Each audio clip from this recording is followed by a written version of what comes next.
반갑습니다. 백동희 목사입니다. 오늘은 예수님교회 공사판 새벽예배 38번째 시간입니다. 갈라디아서 3장 16절에서 17절 말씀 같이 보시겠습니다.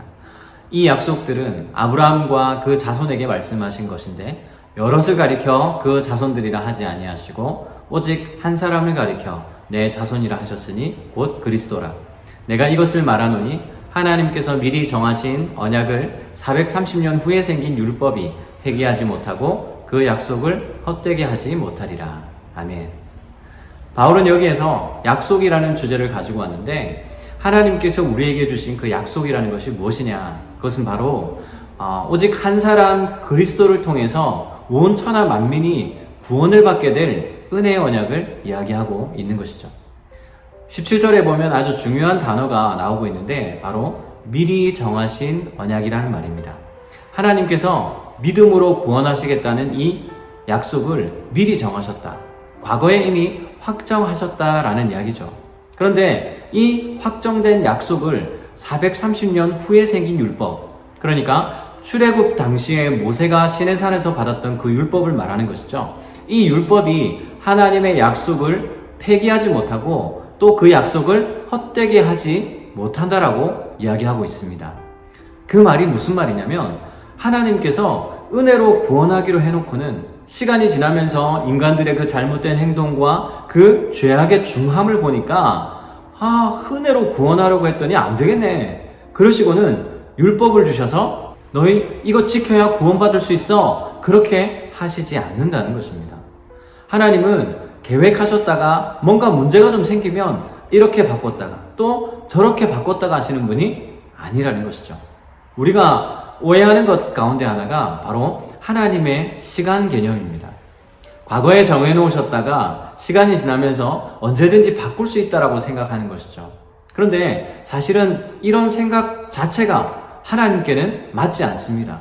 왜냐하면 하나님은 시간에 종속되어 계신 분이 아니기 때문이죠. 굳이 말하자면 하나님의 계획은 과거와 현재와 미래를 한 번에 보시면서 세운 것들입니다. 우리는 그런 방식의 계획을 상상할 수조차 없죠.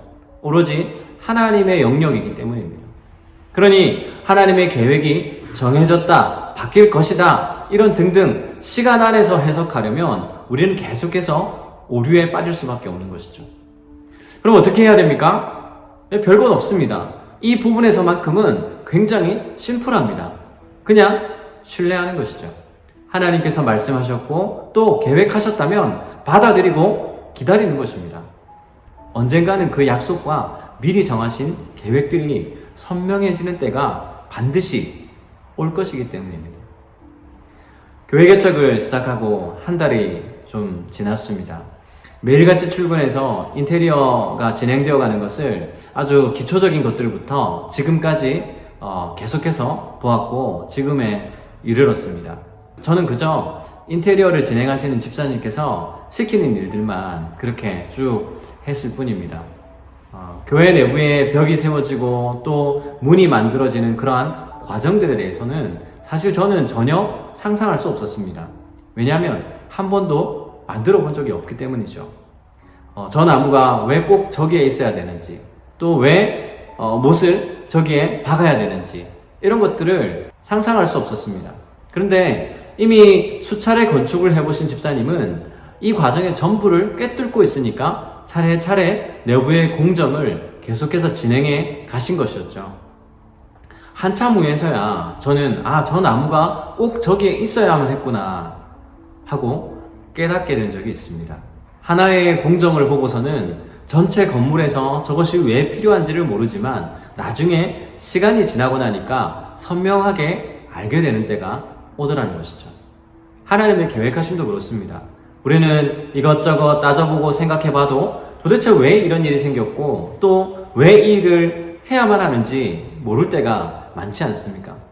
그러나 세상이라는 질서를 창조하신 하나님께는 이미 우주라는 이 공간에 대해 너무도 정확하게 이해를 가지고 계신다는 것이죠. 그러면 우리는 어떻게 하면 될까요? 그냥 신뢰함으로 믿고 따라가는 것이 우리가 할 일입니다.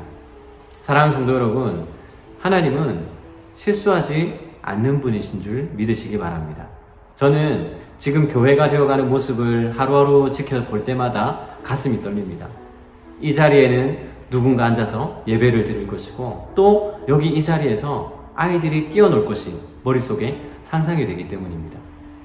지금 걸어가는 이 길에 문제가 생기고 또 어려움이 있어도 그것조차 하나님의 계획하심 아래에 있다라고 믿고 신뢰함으로 걸어가고 있는 것이죠. 이 찬양의 가사가 오늘 저와 또 성도님들에게 위로가 되시기를 바랍니다.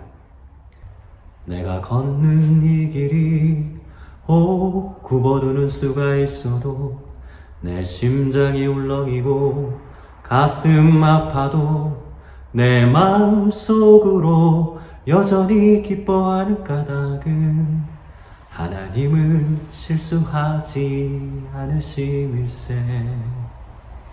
내가 세운 계획이 빗나갈지 모르며 나의 희망 덧없이 쓰러질 수 있지만 나 여전히 인도하시는 주님을 신뢰하는 까닭은 주께서 내가 가야 할 길을 잘 아심일세. 어두운 밤 어둠이 깊어 날이 다시는 밝지 않을 것 같아 보여도 내 신앙 부여잡고 주님께 모든 것 맡기리니 하나님을 내가 믿음일세. 지금은 내가 볼 수 없는 건 너무 많아서 너무 멀리 가물가물 아른거려도 운명이여 오라 나 두려워하리하리 만사를 주님께 내어 맡기리. 차츰차츰 안개는 걷히고 하나님 지으신 빛이 뚜렷이 보이리라. 가는 길이 온통 어둡게만 보여도 하나님은 실수하지 않으신다네. 아멘. 하나님은 실수하지 않는 분입니다. 이 하나님을 신뢰함으로 걸어가시는 저와 성도님들이 되시기를 주님의 이름으로 축복합니다. 기도하겠습니다. 하나님 아버지, 우리가 가는 길이 때로는 힘들고 고단하고 지칠지라도 하나님은 우리의 인생에 계획을 가지고 계신 분인 줄 믿습니다. 미리 정하시고 예정하신 하나님의 계획대로 우리는 그저 순종함으로 걸어갈 수 있기를 소원합니다. 그래서 언젠가는 선명하게 하나님의 뜻이 보여지는 때가 오는 줄 믿사오니 그날에 하나님을 찬양하고 예배하는 그 기쁨과 즐거움을 기대함으로 오늘 하루를 살아갈 수 있도록 인도하여 주옵소서. 하나님 아버지, 우리가 세운 계획이 때로는 흐트러질 때가 있을 것입니다. 그럴 때조차도 하나님을 신뢰함으로 걸어갈 수 있는 저희들이 될 수 있도록 인도하여 주시옵소서. 하나님, 저희의 삶에 하나님이 함께하고 계심을 늘 잊지 않고 오늘 하루도 힘차게 살아갈 수 있는 저와 우리 성도님들 될 수 있도록 인도하여 주옵소서. 이 모든 말씀 예수님의 이름으로 기도드리옵나이다. 아멘.